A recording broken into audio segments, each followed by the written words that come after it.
Terima kasih Tuhan. Kami mau memuji-Mu ya Bapa. MDC memuji Tuhan. Amin. Haleluya. Namanya Tuhanku, menara yang teguh, kota benteng perlindunganku, Allah yang perkasa, Dia Bapa yang kekal. Gunung batu keselamatanku, yo, Engkau yang termulia di bumi di surga, termasyur perkasa selamanya. Engkau yang berkuasa di dalam segala hal, ada kuasa dalam nama Yesusku, nama Yesus yang berkuasa. Amin. Haleluya.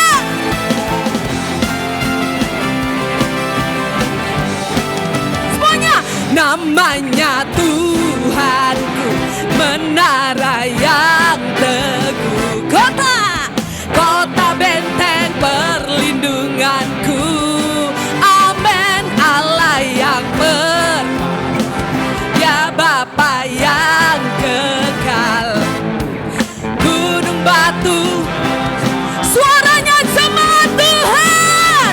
Engkau yang termulia di bumi di surga, termasyur berkuasa selamanya. Engkau yang perkasa di dalam segala hal, ada kuasa dalam nama Yesusku. Haleluya. Mari semua jemaat Tuhan kita sorak-sorai. Amin.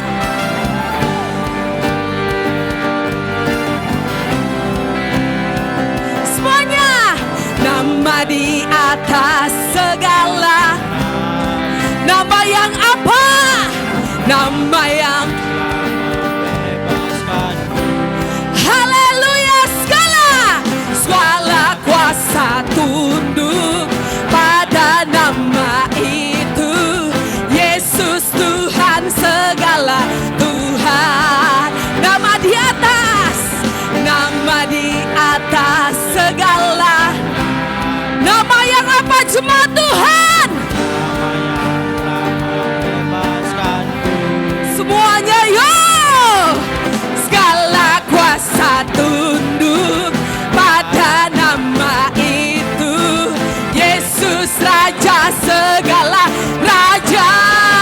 We go. Semuanya. Engkau yang termulia di bumi di surga, termasyur berkuasa selamanya.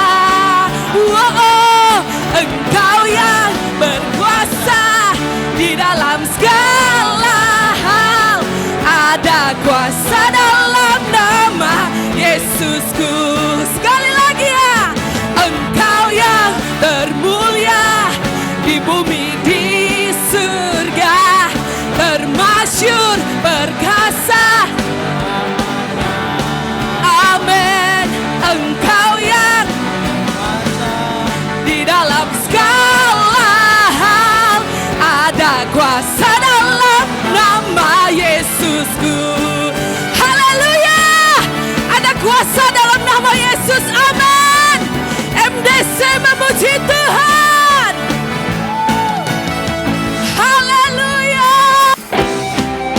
Na na na na na na na na na na na na na na na.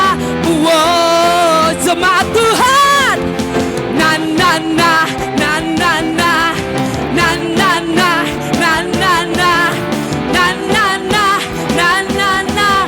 Wow. Bangkitlah dan berkatakan berkat. Amin. Atas hidup yang diberikannya. Dengan pasti, dengan iman, nyatakan kekuatannya, kedahsyatannya di hidup. kedahsyatannya di hidupku. Sekali lagi kita katakan, bangkitlah dan berkatakan berkat atas hidup yang diberikannya.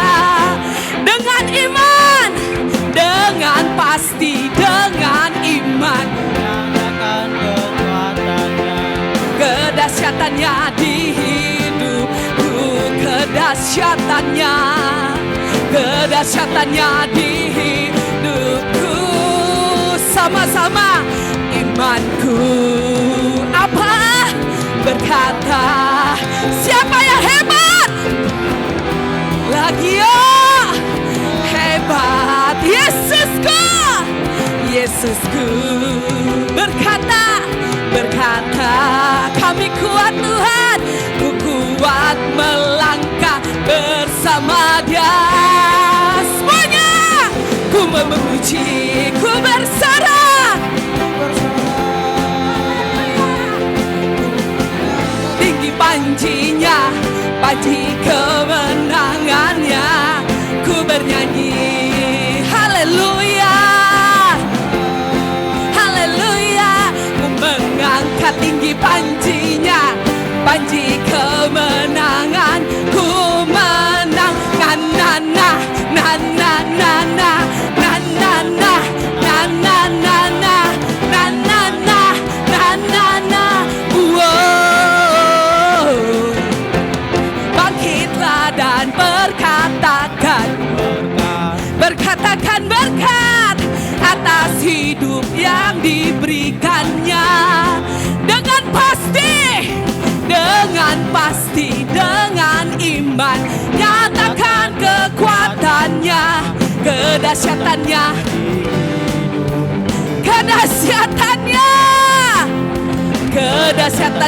di hidupku.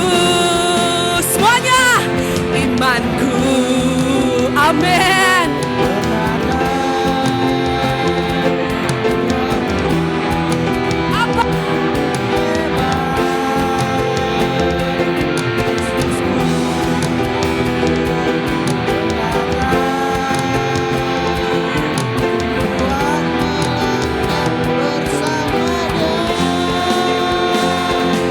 Memuji, haleluya, ku bersorak, ku mengangkat tinggi panjinya, panji kemenangannya, ku bernyanyi, haleluya, ku bersorak, ku mengangkat tinggi panjinya, panji kemenangan, ku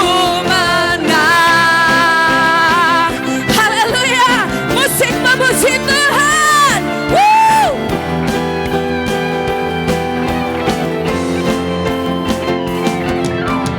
Na na na na na na na na na na na na na na na na na na na. Wow, Dani. Na na na na na na na na na na na na na.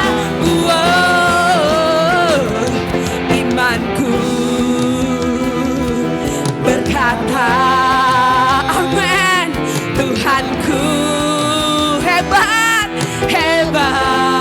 Yesusku, haleluya,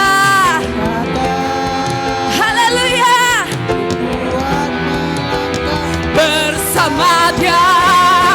Semuanya ku memuji, ku bersorak, ku mengangkat tinggi panjinya, panji kemenangannya, ku bernyanyi haleluya. Ku mengangkat tinggi panjinya, panji kemenangan, ku menang, ku menang, ku menang. Sekali lagi, ku menang, haleluya.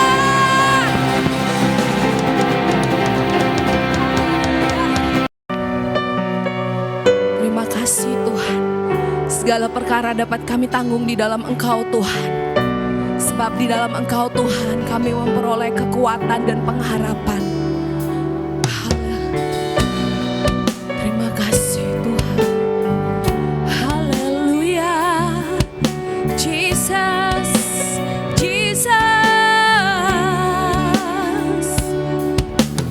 Jujur kadang ku tak sanggup menghadapi semua bebanku, menantikan jawaban,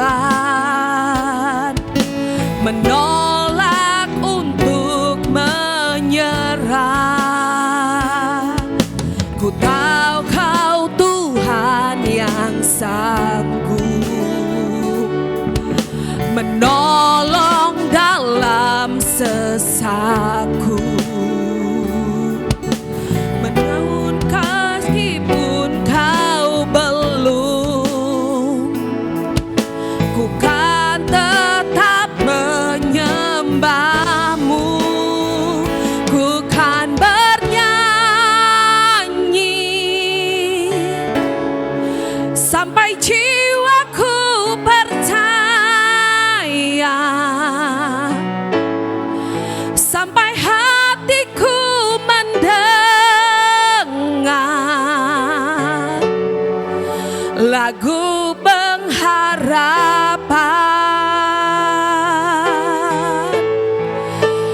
Ku kan berserah, ku tahu sendiri, ku yakin Kau mengasihiku. Amin. Bahkan di dalam api pun ku kan menyembah-Mu. Haleluya. Saya undang semua jemaat Tuhan untuk bangkit berdiri. Kita mau sama-sama katakan, jujur kadang ku tak sanggup menghadapi semua bebanku. Amin. Menantikan jawaban, menolak untuk menyerah. Ku tahu Kau Tuhan yang sanggup menolong dalam sesaku. Namun meskipun Kau belum, ku kan tetap menyembah-Mu. Semuanya, ku kan bernyanyi sampai jiwaku percaya. Amin. Sampai hatiku mendengar lagu pengharapan. Wow, ku kan berserah, ku yakin Kau mengasihiku, ku yakin Kau mengasihiku. Amin. Bahkan di dalam api pun ku kan menyembah-Mu. Haleluya. Terima kasih Tuhan. Haleluya. Terima kasih Tuhan Yesus. Terima kasih Tuhan. Imanku memegang janji-Mu, ku tahu Kau selalu bersamaku.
yang kami hadapi, kami mau tetap menyembah-Mu, sebab Engkau Tuhan, Raja di atas segala raja. Kami sembah Kau Tuhan, kami tinggikan Engkau Yesus. Haleluya. Terima kasih Tuhan, kami menyembah-Mu Tuhan. Haleluya. Kami sembah, kami tinggikan nama-Mu Yesus. Haleluya. Kau Raja di atas segala raja, Kau Bapa yang kekal. Haleluya. Haleluya.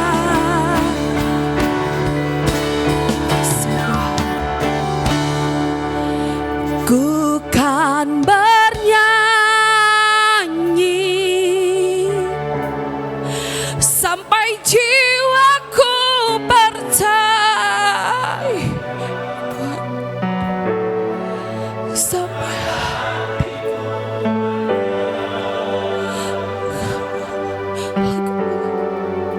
lagu pengharapan. Terima kasih Tuhan. Ku tan berserah,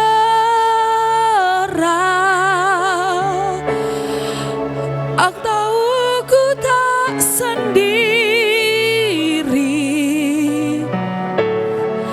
Ku yakin Kau mengasihiku,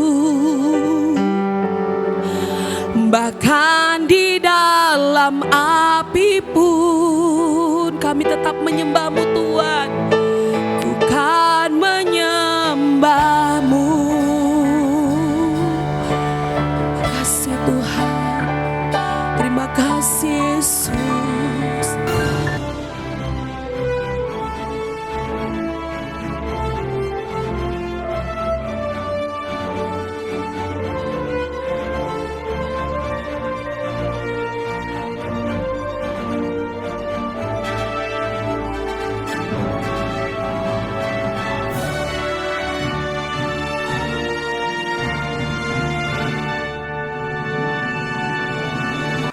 Baik, kita akan mendengarkan sabda firman Tuhan. Tema kita di sepanjang bulan ini adalah landasan dari hikmat atau the foundation of wisdom. Ya, Bapak Ibu saudara-saudari, ada perkataan dari seorang filsuf, ya, penulis dan seorang jurnalis, ya, yang bersangkutan ini menang hadiah Nobel. Dia berkata seperti berikut, ya, life is a sum of all your choices. Kehidupan ini merupakan himpunan dari semua keputusan-keputusan. Yang dimaksud adalah bahwa kalau saudara menjadi saudara sekarang ini, ya keadaan Bapak Ibu sekarang ini, ya sekarang ini. Ini adalah karena keputusan-keputusan yang Bapak Ibu ambil atau buat di masa lalu. Jadi Bang Melki hari ini seperti ini karena keputusan yang dia buat di masa lalu. Pak Dedi hari ini begini karena keputusan yang dia buat di masa lalu. Demikian juga dengan semua kita. Nah, yang menjadi menarik adalah kalau keputusan-keputusan itu diambil dengan tepat, tentu sekarang ini kita bisa bersyukur. Oh, syukur-syukur kemarin aku ngambil keputusan begini, sehingga akhirnya keadaanku begini.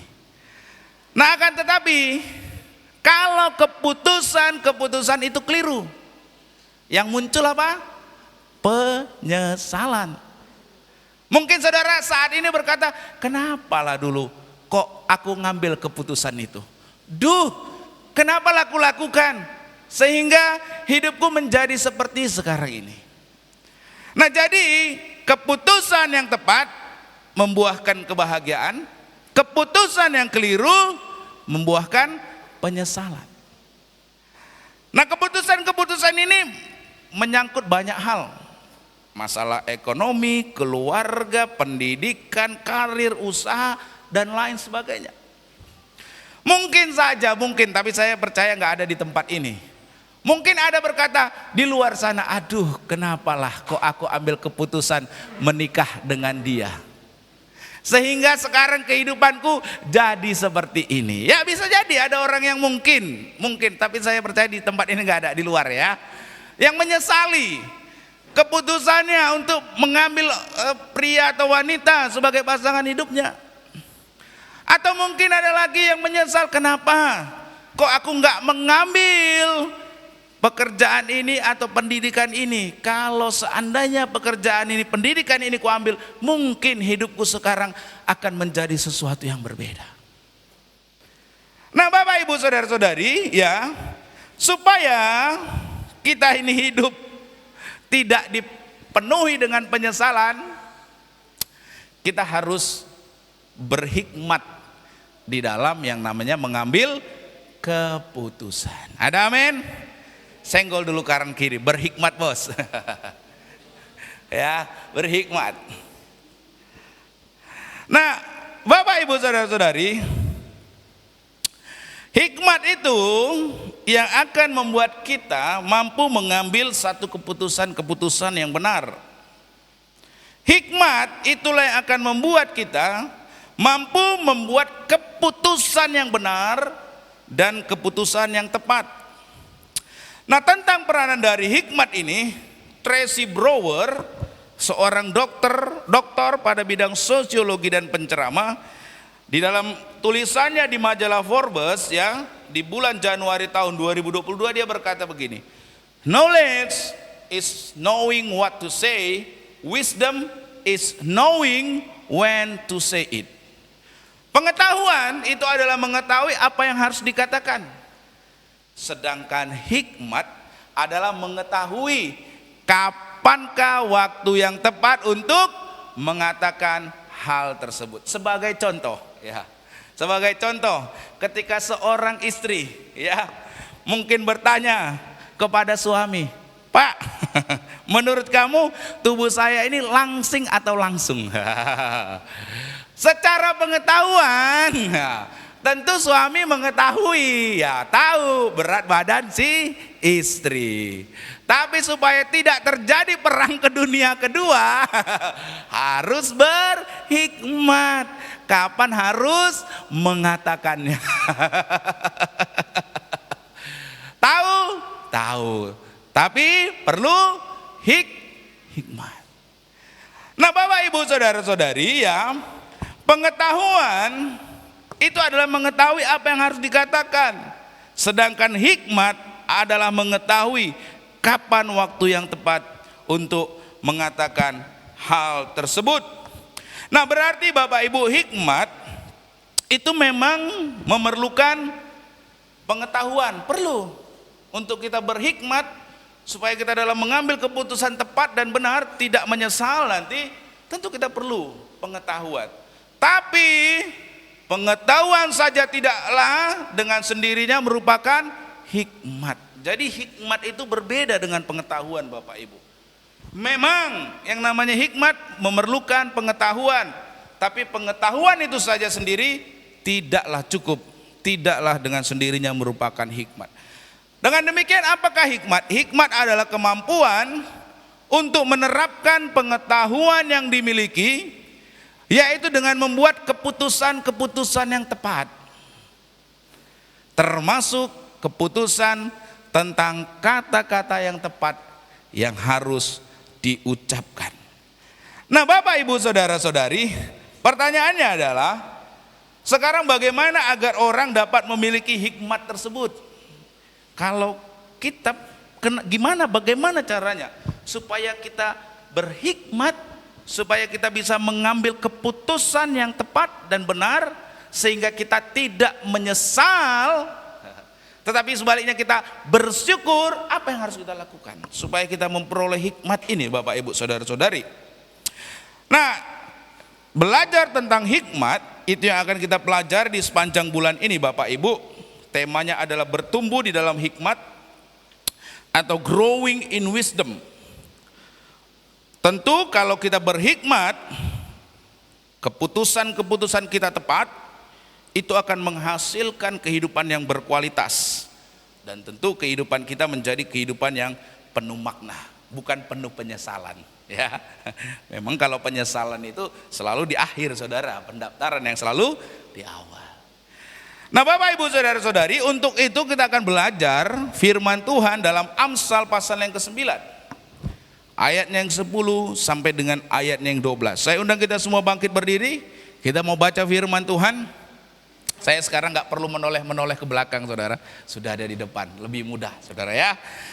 Amsal pasal yang ke-9 ayat yang ke-10 sampai dengan ayat 12. Saudara baca ayat yang ke-10 dengan suara serempak, nyaring dan kuat. 1, 2, 3 ya.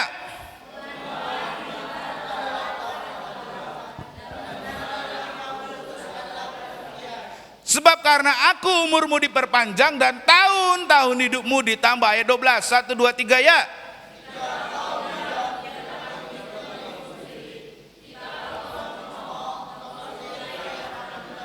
Terima kasih, silakan duduk Bapak Ibu saudara-saudari. Nah, di ayat-ayat yang kita baca ini Bapak Ibu dalam Amsal pasal yang ke-9 ayat 10 sampai ayat yang ke-12 ini, secara eksplisit tadi khususnya di ayat 10 disampaikan apa atau yang menjadi landasan atau sumber daripada hikmat. Di ayat selanjutnya di ayat 12 secara implisit ya diutarakan tentang sumber dari hikmat tersebut juga. Sehingga dari ayat-ayat yang kita baca ini Bapak Ibu, kita bisa menarik 3 pelajaran penting. Bahwasanya hikmat itu, hikmat supaya kita dapat mengambil keputusan yang tepat itu, yang pertama, sumber dari hikmat itu yang pertama adalah sikap menghormati Tuhan. Katakan kanan diri saudara, sikap menghormati Tuhan. Tepuk dengan keras. Sikap menghormati Tuhan. Lebih keras, sikap menghormati Tuhan. Nah, apa sih sikap menghormati Tuhan?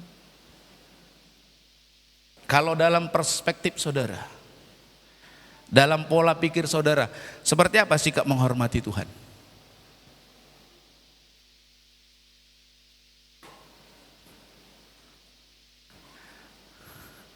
Halo. Kalau kita nggak bisa membayangkan, tentu sulit kita melakukannya. Benar kan? Kalau dalam perspektif saudara, sikap menghormati Tuhan itu seperti apa Bapak Ibu? Nggak apa-apa, ini saya kasih satu ruang pertanyaan dulu. Seperti apa sih sikap menghormati Tuhan itu Bapak Ibu saudara-saudari?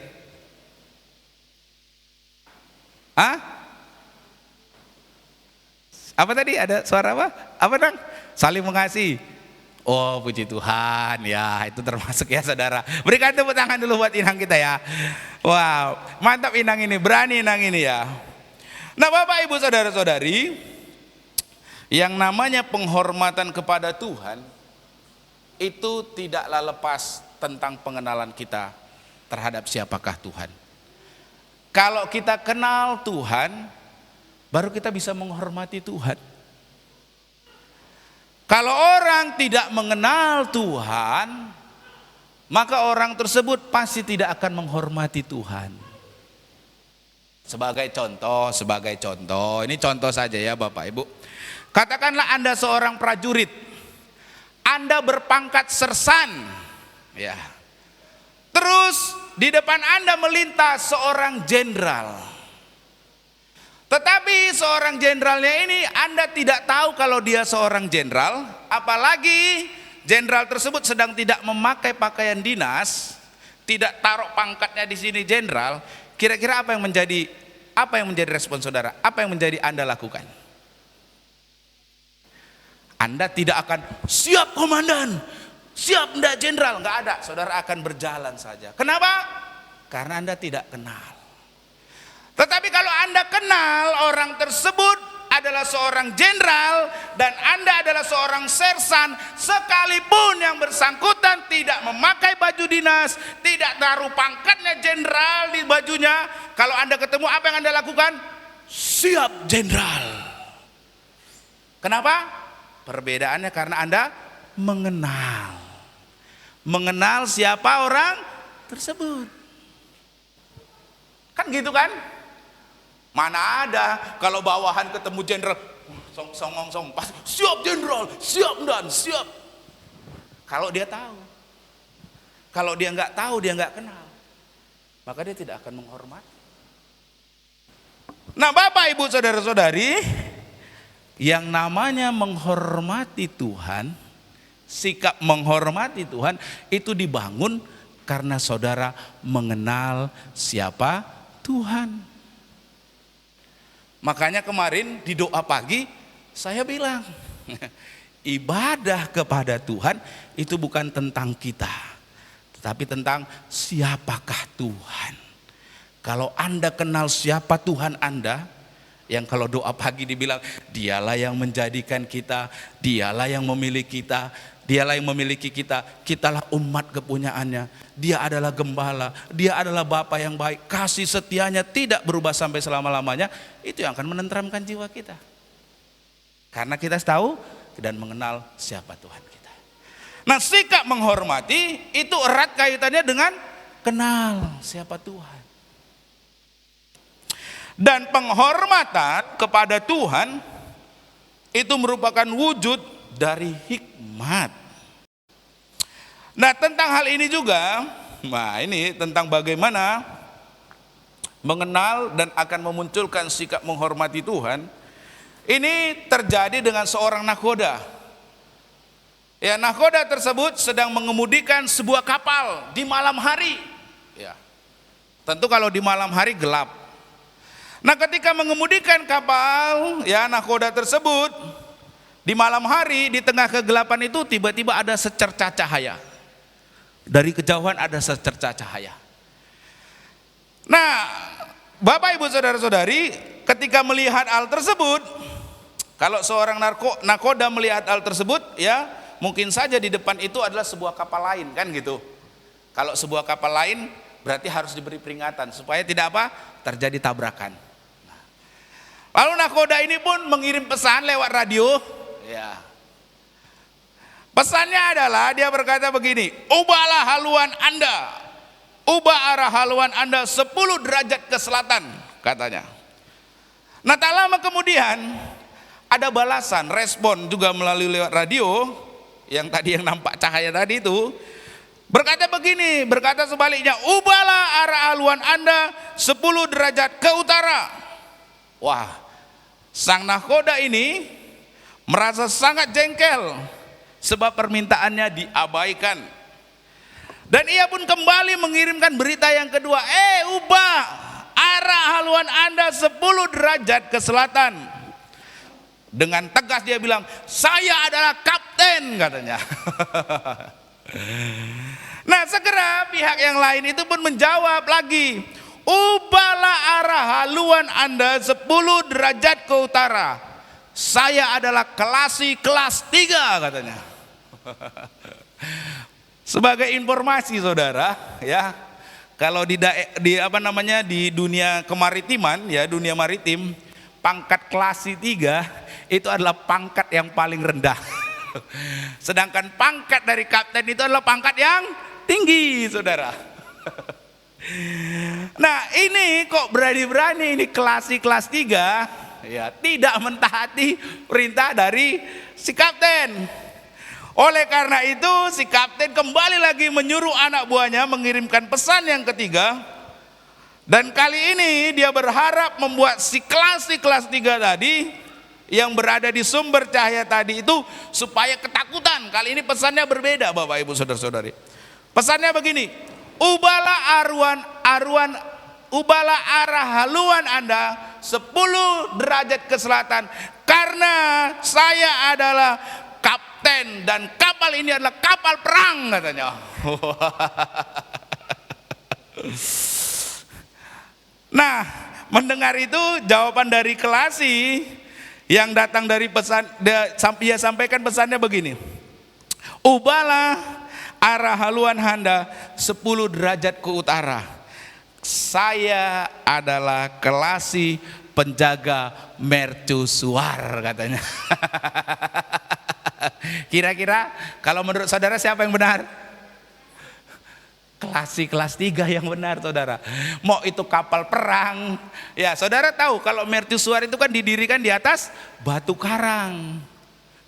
Jadi kalau batu karang itu pasti keras, pasti kokoh, secanggih-canggihnya kapal perang, kalau nabrak batu karang pasti akan rusak dan tenggelam. Saudara tentu ingat kan kapal Titanic nabrak apa sih? Gunung es. Robek semuanya, saudara.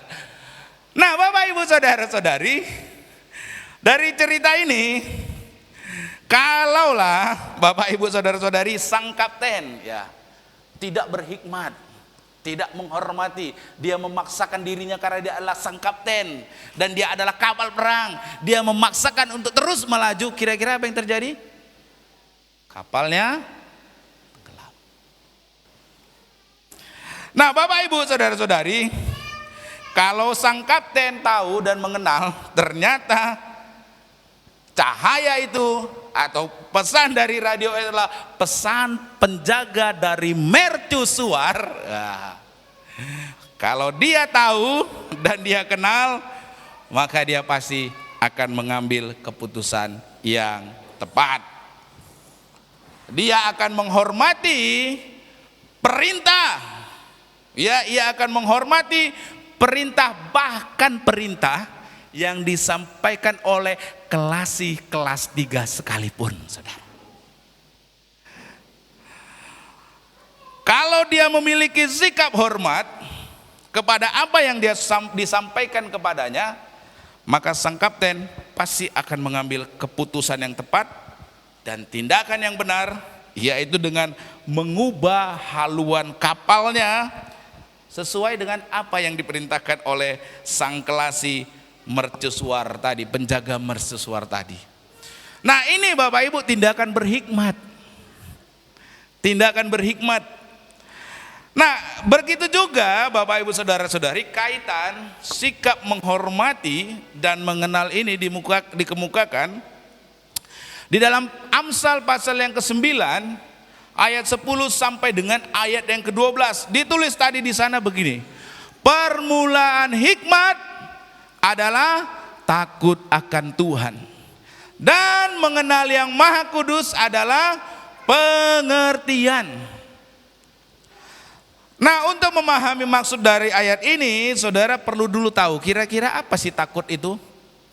Kalau dibilang takut akan Tuhan itu, yang timbul di dalam pikiran Bang Melki apa, Bang Melki? Kalau dibilang takut akan Tuhan itu, kira-kira yang timbul dalam pikiran Bang Melki apa, Bang? Kan permulaan hikmat adalah takut akan Tuhan. Kira-kira yang muncul di benak Anda, kan dibilang permulaan hikmat, berarti awalnya punya hikmat itu dari takut akan Tuhan. Kira-kira apa yang dimaksudkan dengan takut akan Tuhan? Kalau Pak Grace, apa yang dimaksudkan dengan takut, Pak Grace? Takut akan Tuhan? Gimana, kita ulangi DK-nya ini semua. Apa yang dimaksud dengan takut akan Tuhan? Karena ini penting supaya kita punya hikmat, supaya hikmat itu kita tepat dalam mengambil keputusan-keputusan yang kita ambil, supaya benar, tidak menyesal di kemudian hari.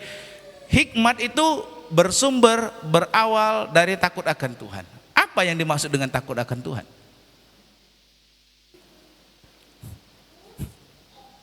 Sekali lagi, ini berkaitan dengan apa yang disampaikan dari awal. Takut yang di sini itu bukan takut ngeri dan gentar karena ada bahaya. Sama seperti saudara mungkin takut kepada singa. Kenapa? Karena saudara ada bahaya yang sedang mengancam. Kalimat ini tentang takut akan Tuhan bukanlah dalam pengertian yang seperti itu.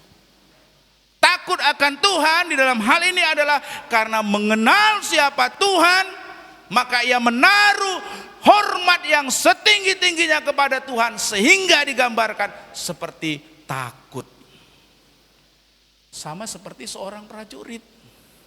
Takut nggak dia sama atasannya? Mungkin ada takut, tetapi lebih kepada hormat. Makanya setiap ketemu, siap jenderal, siap dan.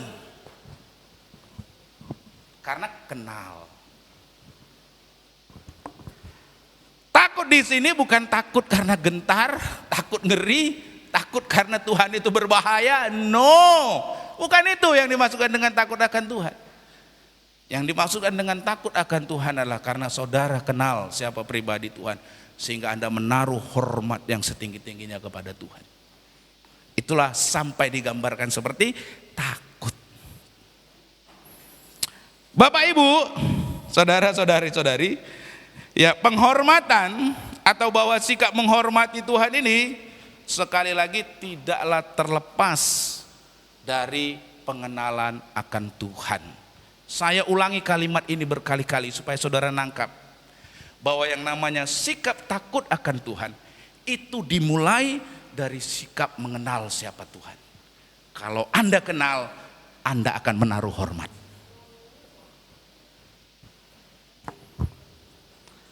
Mengapa kita menghormati Tuhan?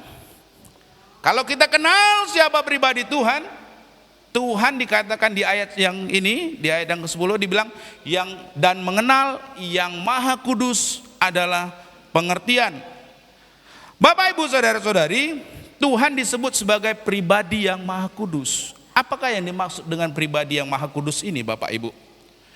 Nah, dalam Perjanjian Lama, kata kudus atau kados, ya, kalau di dalam terjemahan bahasa Inggris diterjemahkan sebagai set apart, yang artinya kados, kudus itu artinya dibedakan, dikhususkan.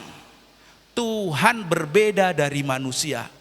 Manusia hina, manusia penuh dosa, manusia penuh keterbatasan, tetapi Tuhan berbeda. Ia tidak berdosa, Ia maha kuasa, Ia maha mulia. Itu sebabnya Tuhan disebut kudus, karena Dia beda, Dia khusus, tidak ada yang seperti Dia. Jadi kalau dibilang Tuhan adalah maha kudus, karena Tuhan itu yang paling berbeda, yang paling spesial, paling khusus. Nah, kalau kita kenal, kalau Ia jauh lebih mulia, jauh lebih agung, jauh lebih berkuasa, jauh lebih berhikmat dibandingkan kita, maka kita akan menghormati Tuhan.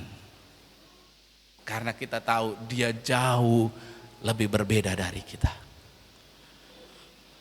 Sikap hormat atau takut kepada pribadi yang seharusnya sangat dihargai ini, inilah awal.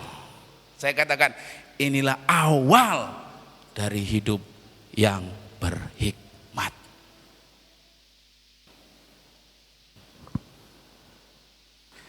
Sama seperti kisah tadi, kapten tadi yang menakodai sebuah kapal tadi. Kalau dia kenal, ya mengenal bahwa yang menjaga, yang si kelas 3 tadi itu adalah penjaga mercusuar, maka apapun pesan yang disampaikan walaupun itu kelas 3 sekalipun, ia harus mengikutinya. Ia harus menghormatinya. Apa menghormati? Ya taat dengan pesan yang disampaikannya. Itulah menghormati. Mentaati pesan yang disampaikan. Sebab kalau seandainya si kapten tidak berhikmat dan tidak mau tahu kalau yang ada di depannya itu adalah mercusuar, ya, dia malah menabrakkannya, maka kapalnya pasti akan hancur. Tetapi karena dia memiliki sikap berhikmat, dia kenal, oh iya ini penjaga mercusuar, sekalipun kelas 3 saya akan ikuti, saya akan taati, karena dia kenal, tahu siapa itu penjaga mercusuar. Nah, demikian juga Bapak Ibu saudara-saudari, orang yang mengenal Tuhan dengan benar, sekali lagi saya ulangi, orang yang mengenal Tuhan dengan benar pasti akan menghormati Tuhan. Orang yang mengenal Tuhan dengan benar pasti bersikap menghormati Tuhan. Dan itulah sikap yang berhikmat. Makanya Amsal ini ditulis, permulaan hikmat adalah apa Bapak Ibu saudara-saudari? Takut. Takut bukan ngeri dan gentar, takut karena hormat, karena Anda mengenal Dia adalah pribadi yang Maha Kudus, berbeda, khusus, jauh lebih mulia, jauh lebih agung, sehingga setiap perkataannya saya menghormati dan melakukannya. Tapi kalau saudara merasa seperti sang kapten tadi, karena mungkin saudara sudah memiliki banyak pengetahuan, atau mungkin karena kedudukan saudara, atau mungkin keadaan saudara, oh saya nggak perlu, saya mau melaju terus. Bisa jadi Anda seperti mungkin saja sikap tidak berhikmat tersebut. Nah, seperti kapten tadi, kalau dia tidak berhikmat, tabraklah kapal, tabraklah mercusuar itu, maka kapalnya pun akan hancur. Seringkali dalam hidup kita kan kayak gitu kan? Iya atau iya Bapak Ibu? Kita tidak menaruh hormat sama Tuhan. Kita merasa bahwa saya adalah kapten. Saya kapten, apalagi dalam cerita tadi kapten kapal perang. Lebih tinggi egonya kan? Tapi kalau dia punya hikmat, dia mengenal, dia akan menghormati Bapak Ibu Saudara-saudari. Yang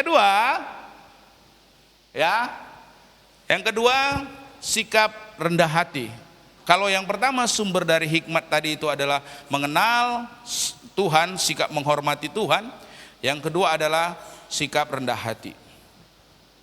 Yang namanya hikmat itu berjalan dengan kerendahan hati. Karena menyadari keterbatasan diri sendiri. Bukankah orang yang tidak menyadari akan keterbatasan dirinya akanlah bersikap congkak? Dan inilah seperti cerita yang sering kali ini disampaikan dalam khotbah ya. Kita itu sering, mungkin saja ini mungkin, seperti kutu yang menempel pada punggung seekor gajah yang kerap kali sering saudara dengar. Ya, Alkisah ada seekor kutu yang menempel pada punggung seekor gajah.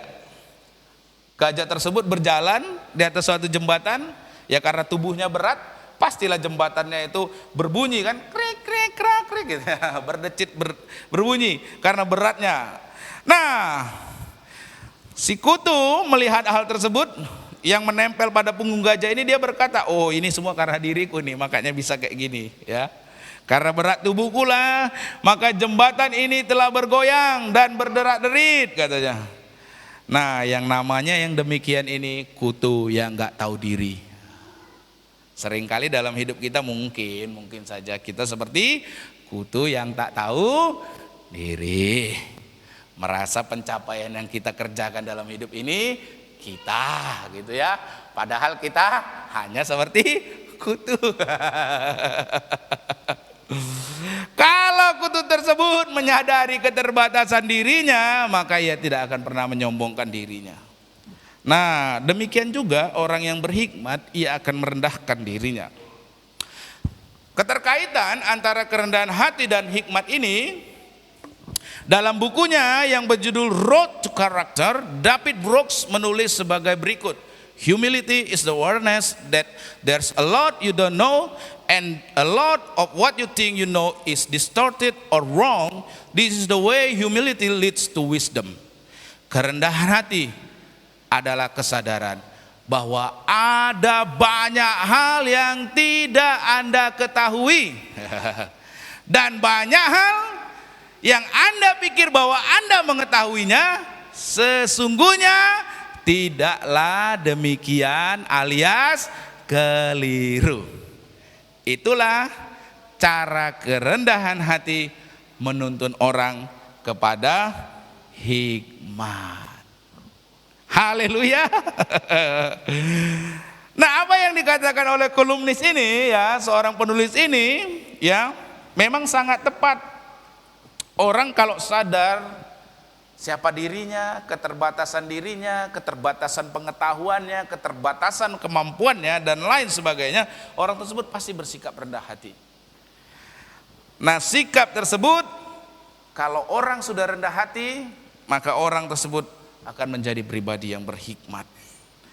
Inilah tadi yang disampaikan di dalam Amsal pasal 9 ayat 10 tadi. Permulaan hikmat adalah takut akan Tuhan, dan mengenal yang Maha Kudus adalah pengertian. Orang yang mengenal Tuhan sebagai pribadi yang Maha Kudus akan memperoleh pengertian, yaitu mengerti akan keterbatasan dirinya.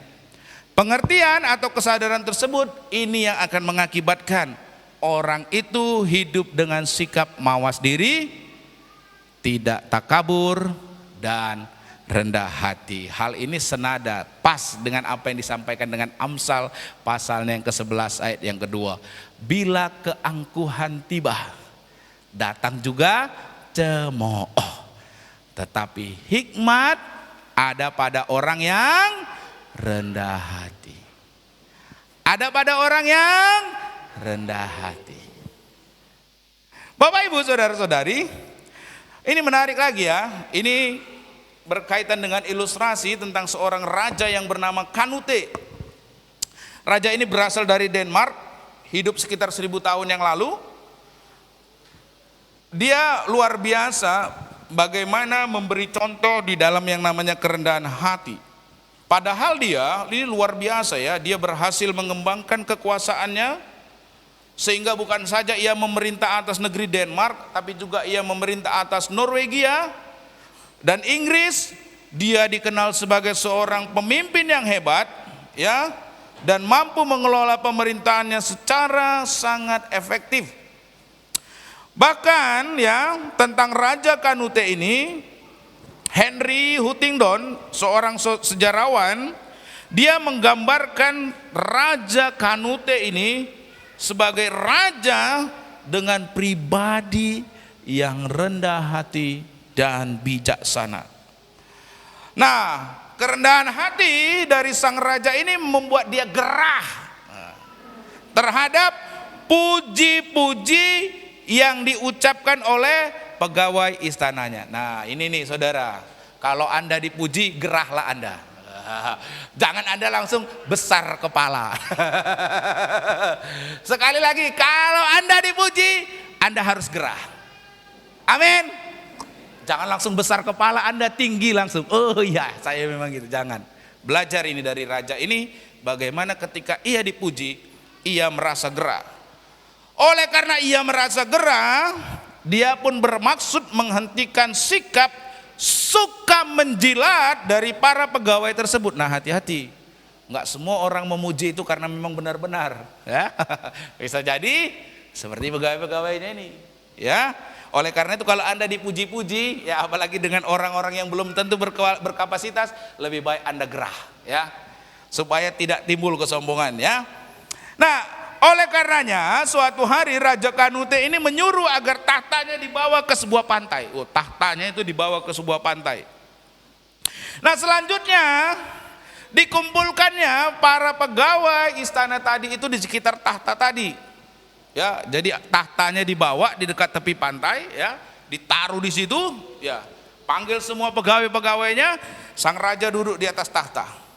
Ketika dia duduk di atas tahta itu, dia berhadapan dengan ombak, dia berkata begini, "Hai ombak laut, janganlah engkau datang kepadaku," katanya. Apa yang terjadi menurut saudara ketika dia berkata begitu? Dia duduk di atas tahtanya, berdirilah dia, tahtanya di sini, dia berdiri, dia bilang, "Hai ombak laut, janganlah datang kepadaku." Kira-kira apa yang terjadi saudara? Ya ombaknya ya tetap datang sama dia saudara. Emang siapa dia? Tuhan Yesus bisa menghentikan ombak? Ya enggak. Ya ombaknya itu tetap datang menerpa dia. Buar katanya saudara. Nah apa yang dimaksudkan supaya apa pelajarannya yang sang raja ini mau ajarkan kepada para pegawai-pegawainya itu? Dia bilang begini, "Let all men know how empty and worthless is the power of kings. For there is none worthy of the name, but he whom heaven, earth, and sea obey by eternal laws." Biarlah semua orang mengetahui betapa hampa dan tidak berharganya kekuasaan para raja, karena tidak ada seorang pun yang layak diagungkan selain Dia yang melalui hukum-hukum yang kekal ditaati oleh langit, bumi, dan lautan. Itu yang dikatakan Raja Canute dari Denmark ini. Anda lihat betapa rendah hatinya dia. Dia sadar, sekalipun saya raja, saya tidaklah ada apa-apanya. Haleluya. Amin. Wah, sering kan ini kalau udah mulai naik kehidupannya, mulai naik ekonominya, mulai naik pangkatnya, udah seperti raja tadi mungkin taruh tahtanya di tepi ombak berharap ombak itu taat sama dia. Tapi ini pelajaran yang sangat penting. Amin. Amin Bapak Ibu. Betapa hampanya dan tidak berharganya. Anda lihat betapa rendah hatinya orang tersebut. Ini kita jadi termotivasi ya. Seorang raja aja ya yang punya kekuasaan begitu rendah hati. Oh, mari jangan seperti kutu yang lupa diri. Amin. Amin. Kita harus belajar punya sikap rendah hati ya. Yang ketiga, bagaimana sumber dari hikmat? Yang pertama tadi itu sikap menghormati Tuhan, kita mengenali Tuhan, kita hormat sama dia. Yang kedua, dimulai dari rendah hati. Yang ketiga, nah ini yang gak kalah penting, sikap bertanggung jawab. Antara hikmat dan sikap bertanggung jawab tidaklah dapat dipisahkan. Mengapa? Karena sebagaimana yang di awal dia bagian uraian firman di awal tadi Bapak Ibu, hikmat itu adalah kemampuan untuk membuat keputusan-keputusan yang tepat. Keputusan yang tepat adalah keputusan yang bisa dipertanggungjawabkan. Ada amin? Keputusan yang tepat adalah keputusan yang dipenuhi dengan sikap tanggung jawab. Orang yang berhikmat tidak akan mengambil keputusan secara serampangan. Tetapi orang tersebut akan menimbang terlebih dahulu. Kira-kira apa konsekuensinya nanti kalau saya mengambil keputusan seperti ini. Nah, hal ini diutarakan dalam Amsal pasal 9 ayat 12 tadi.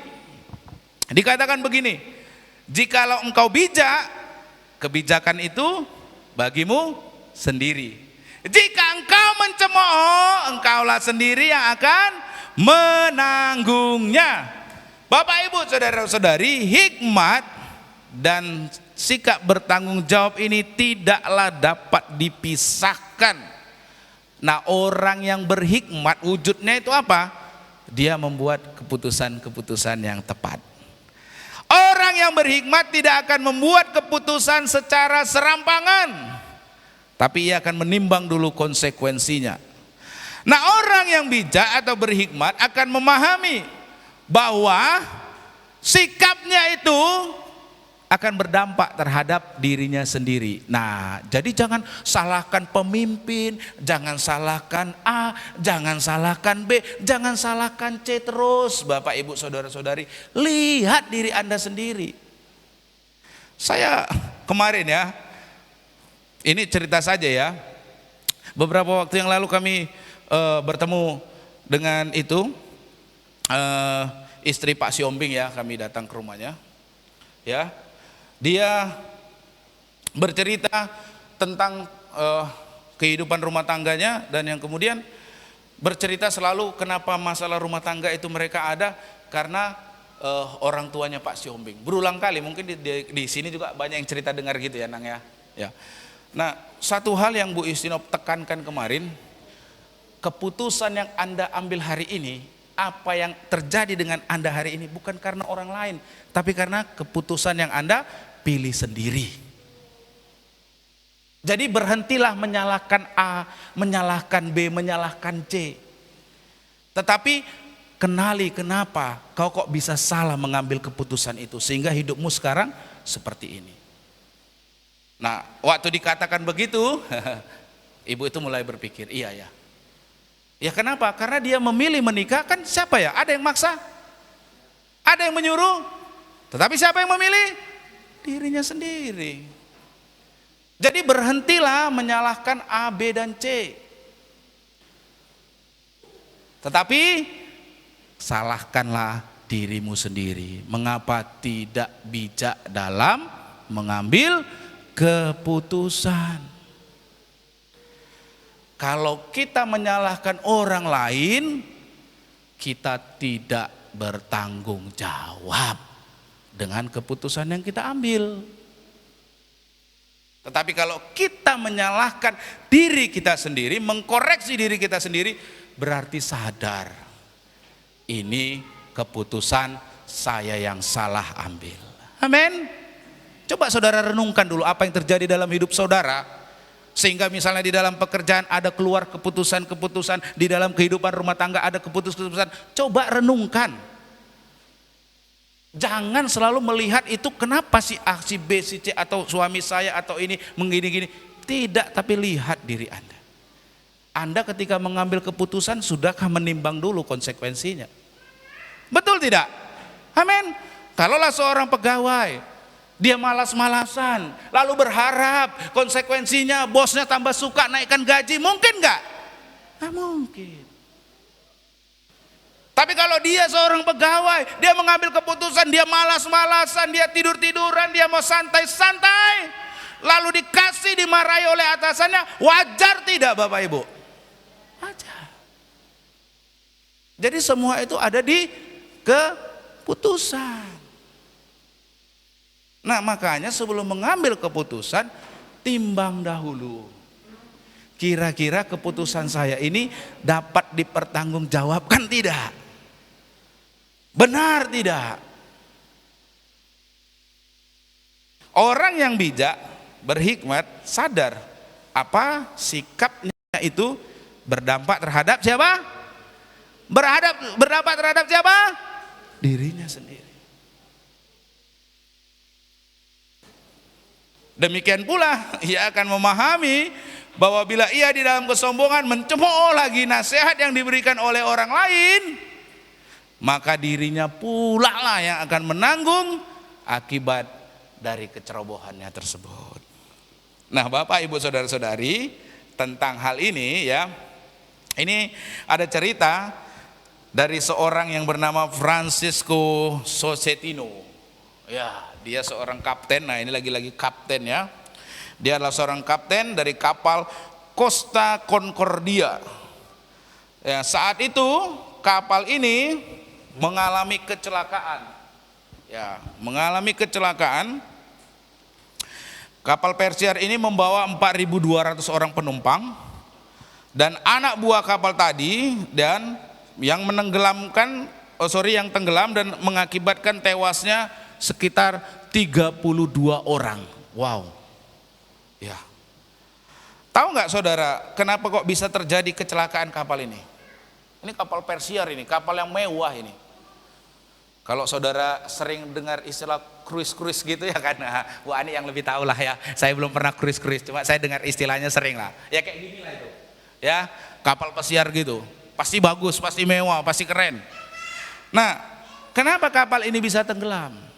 Sederhana ternyata saudara. Ya kapal ini bisa tenggelam karena adanya sikap tidak bertanggung jawab daripada sang kapten tadi, Sosetino tadi. Kenapa? Karena waktu itu kapal yang ia nakodai ini sedang berlayar sebenarnya tidak jauh dari sebuah pulau yang bernama Isola del Giglio. Nah, si kapten tadi dia tidak bertanggung jawab. Kenapa? Karena kapten ini membawa kapalnya menyimpang dari jalur pelayaran yang seharusnya. Kalau ikuti jalur sebenarnya oke-oke saja, fine saja, tidak ada masalah. Tetapi dia tidak berjalan sesuai dengan laju yang sudah ditetapkan.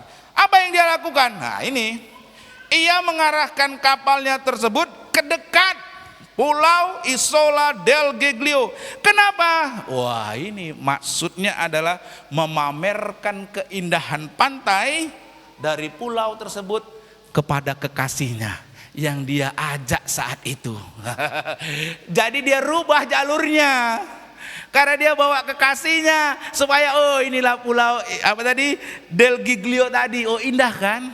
Nah ternyata ya yang namanya dekat pulau tersebut, Bapak Ibu Saudara-saudari, di sana banyak karang. Karena kapalnya ya seperti inilah kurang lebih ya. Nah ada karang. Nah apa yang terjadi? Ya kapalnya nabrak karang. Udah dibilang tadi kan, Makanya di awal tadi khotbah juga kan penjaga mercusuar dibangun di atas mana? Karang. Kalau udah ada karang lebih baik menyingkir. Nah sama, ini nggak mau menyingkir, malah mendekat. Yang ada apa? Tabrak. Apa yang terjadi? Karam, tenggelam Bapak Ibu Saudara-saudari. 30 orang meninggal. Nah yang luar biasanya lagi nih orang, sikap tidak bertanggung jawabnya itu ketika kapal tenggelam, apa yang dia lakukan? Dia kabur duluan. Waduh ya. Mengambil keputusan dengan sembarangan, tidak bertanggung jawab, ada masalah, kabur duluan. Nah dia kabur. Dia kabur meninggalkan sekoci ya, dia labur duluan ya. Ditinggalkan, selamat dewe-dewe. Jurus selamatkan diri sendiri ya kan. Udah mengkaramkan kapal gitu ya. Kapalnya karam, selamatkan diri sendiri ya. Nah yang kemudian ia meninggalkan kapal, sementara dia berada dalam sekoci penyelamat ya. Dia diperintahkan lewat radio, tolong itu kawal dulu proses evakuasi, kembali kau. Dia masih nggak mau. Hanya setelah didesak berulang-ulang dan diancam oleh petugas pantai, barulah ia kembali ke kapal yang hampir tenggelam ini, dan dia memimpin upaya penyelamatan penumpang. Nah, sebagai akibat dari sikapnya yang tidak bertanggung jawab ini, yang bersangkutan diajukan ke pengadilan dengan tuduhan telah mengakibatkan kematian dari orang lain. Nanti lo saudara lihat aja videonya di YouTube, ada saudara. Ini kisah nyata. Padahal keputusannya nampaknya remeh, ternyata berakibat fatal. Bukan hanya fatal bagi orang lain, fatal bagi dirinya sendiri. Ia akhirnya ditangkap dan dipenjarakan. Apa keputusannya? Sederhana, rubah jalur kapal. Makanya hati-hati saudara. Kadang yang sesuatu yang mematikan dalam hidup kita itu bukan sesuatu yang besar-besar. Hati-hati, ini saya nasihati. Yang kecil-kecil, justru yang kecil kadang mematikan. Tapi keputusan itu makanya harus ditimbang dengan baik-baik. Amin. Ada amin. Masalahnya kalau udah kayak gini kan nggak bisa lagi rewind. Kelewatan rewind, ulangi, nggak bisa saudara. Keputusan-keputusan yang kita ambil nggak bisa di rewind, ya kan? Nonton TV saudara Korea bisa mundur balik, rewind gitu, ulangi. Kalau yang namanya sudah Anda saudara ambil keputusan tidak bisa dikembalikan. Oleh karena itu bertanggung jawab. Makanya benar seperti Ibu bilang tadi tentang yang kunjungan kami tadi. Yang salah dirimu sendiri. Kalau sudah terjadi nggak bisa kembali. Itu pilihan yang sudah kita pilih. Dan ingat, hati-hati ya, penyesalan selalu datang terlambat. Saya ulangi, penyesalan selalu datang terlambat. Oleh karena itu hati-hati dengan keputusan apapun yang saudara ambil, hati-hati. Nah, Bapak Ibu saudara-saudari, dari si Skotino ini ya, Skotino ini kita belajar sikap yang tak bertanggung jawab yang mengakibatkan ia membuat keputusan dan tindakan yang tidak berhikmat, sehingga dia, Bapak Ibu saudara-saudari, mengalami ya seperti yang tadi sudah disampaikan. Nah Bapak Ibu saudara-saudari, berdasarkan Amsal pasal 9 ayat 10 sampai 12 ini, kita melihat ya Bapak Ibu, supaya hidup kita berhikmat, supaya kita mengambil keputusan-keputusan yang tepat. Keputusan yang tepat yang akan membuahkan kebahagiaan, yang membuahkan syukur, bukanlah keputusan-keputusan yang keliru, yang membuat kita menyesal. 3 hal ya, supaya kita punya hikmat. Yang pertama, sumbernya dari mana? Menghormati Tuhan. Menghormati Tuhan karena Anda mengenal siapa Tuhan. Amin. Hanya orang yang mengenal siapa Tuhan yang bisa menghormati Tuhan. Dan yang kemudian sikap hormat itu seperti komandan tadi, sang kapten, ya, dia berhikmat, dia pasti akan dengar kata-kata dari sang penjaga mercusuar karena dia lebih mengerti. Amin. Begitu juga dengan hidup kita. Kalau kita mengenal siapa Tuhan, kita tahu siapa dia, maka kita akan menaati setiap perintahnya. Yang kedua, untuk bisa punya hikmat diperlukan sikap rendah hati. Ingat si Raja Kanute tadi, dia sadar betul bahwa dirinya bukan siapa-siapa, dirinya tidak ada apa-apanya, sehingga dia selalu terbuka untuk memperoleh hal-hal yang baru. Amin. Dan yang ketiga, sikap bertanggung jawab. Ingat, sebelum mengambil keputusan, pikirkan dulu konsekuensinya. Ya, karena apa? Ketika setiap keputusan yang Anda ambil tidak bisa di rewind. Ya, putar balik dong, balik lagi. Nggak bisa. Sekali Anda membuat keputusan, berdampak selamanya. Amin. Oleh karena itu timbang dulu. Ini kalau saya ambil, saya kerjakan ini, kira-kira seperti apa nanti dampaknya? Seperti apa akibatnya? Seperti bagaimana nanti hidup saya? Karena keputusan yang Anda ambil sangat penting. Sekali lagi, apa yang dikatakan oleh Albert Camus, hidup Anda merupakan himpunan dari Anda menikah sekarang ini dengan pasangan Anda, keputusan Anda. Anda bekerja dengan saat ini Anda di mana Anda bekerja, itu keputusan Anda. Semua itu keputusan. Anak Anda, keluarga Anda mau jadi apa, semua dari keputusan Anda. Makanya supaya tidak menyesal. Ya, kalau udah menyesal ini sedih dengar ceritanya saudara. Kalau udah cerita, ya mau gimana? Itu pilihannya, itu keputusannya. Oleh karenanya, supaya tidak berakhir dalam penyesalan, milikilah katakan kanan kiri saudara, berhikmat bos. Supaya nggak menyesal. Nggak bisa diulang bos. Sekali jalan ya, ingat nggak bisa diulang, sekali jalan ya. Demikian firman Tuhan. Mari kita tundukkan kepala, kita bersatu dalam doa. Terima kasih Tuhan buat kebenaran firman-Mu. Selama hidup kami sering kami mengambil keputusan-keputusan yang keliru karena kurangnya hikmat. Kami seringkali memiliki pengetahuan, tapi kami tidak memiliki hikmat yang daripada Tuhan. Sehingga seringkali pengetahuan kami yang terbatas memimpin kami kepada jalan yang keliru, keputusan yang keliru, yang mengakibatkan kami hidup di dalam penyesalan. Kenapa hidup kami seperti ini? Kenapa keadaan kami seperti ini? Seringkali kami berkata sedemikian, tetapi sebenarnya apa yang terjadi dalam hidup kami semua adalah murni pilihan dan keputusan kami. Firman-Mu mengajarkan kami hari ini supaya kami memiliki hikmat, supaya mungkin kesalahan akibat dari keputusan-keputusan di masa lalu tidak kami ulangi lagi untuk hari ini maupun di masa depannya Tuhan. Biarlah hikmat yang daripada Tuhan. Semua sumber hikmat itu berasal daripada Tuhan. Kami mau sungguh-sungguh mengenal Tuhan, kami sungguh-sungguh menghormati Tuhan. Dan wujud dari hormat kami kepada Tuhan adalah mentaati apa yang Tuhan perintahkan dalam hidup kami ya Tuhan. Dan biarlah kami juga punya sikap rendah hati, tidak menganggap diri kami hebat, tidak menganggap diri kami mampu, tidak menganggap diri kami lebih pintar, lebih tahu. Tapi kami senantiasa mau rendah hati Tuhan. Karena sebenarnya kami manusia yang sangat terbatas. Manusia yang tidak berdaya, manusia yang tidak memiliki banyak hal. Dan biarlah Tuhan, pelajaran hari ini mengajar kami untuk memiliki sikap bertanggung jawab ya Tuhan. Ampuni kami Tuhan.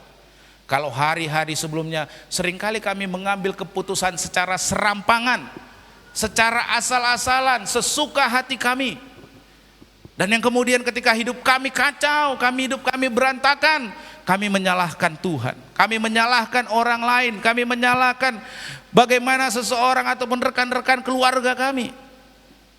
Tapi hari ini diajarkan kepada kami supaya kami berhikmat bahwa segala yang terjadi dalam hidup kami itu dimulai dari kami sendiri yang mengambil pilihan tersebut. Itu dimulai dari kami yang mengambil keputusan tersebut. Biarlah kami belajar untuk di dalam mengambil keputusan, setiap yang terjadi kami memikirkan terlebih dahulu tanggung jawab, memikirkan terlebih dahulu konsekuensinya, sehingga kami lebih berhati-hati ya Tuhan. Sehingga hilanglah dari hidup kami satu kebiasaan untuk selalu menyalahkan orang lain, menyalahkan Tuhan, menyalahkan keadaan. Padahal kamilah yang memiliki dan membuat keputusan itu sendiri. Terima kasih Tuhan, terima kasih. Biarlah kami di sepanjang bulan ini boleh belajar hidup berhikmat ya Tuhan. Supaya hidup kami yang cuma satu kali ini menjadi hidup yang bermakna. Terima kasih Tuhan, terima kasih. Kami sebentar akan mengambil bagian dalam perjamuan kudus-Mu ya Tuhan. Biarlah Tuhan, apa yang sudah Engkau kerjakan di kayu salib ya Tuhan, di mana Engkau telah mengorbankan dirimu, memberikan dirimu bagi kami Tuhan, itu juga menjadi satu motivasi dalam hidup kami, supaya hidup kami yang sudah berharga ini, kami mau mengerjakannya bagi kemuliaan nama Tuhan. Terima kasih Tuhan, terima kasih. Kami mengucap syukur dalam nama Yesus kami berdoa. Amin.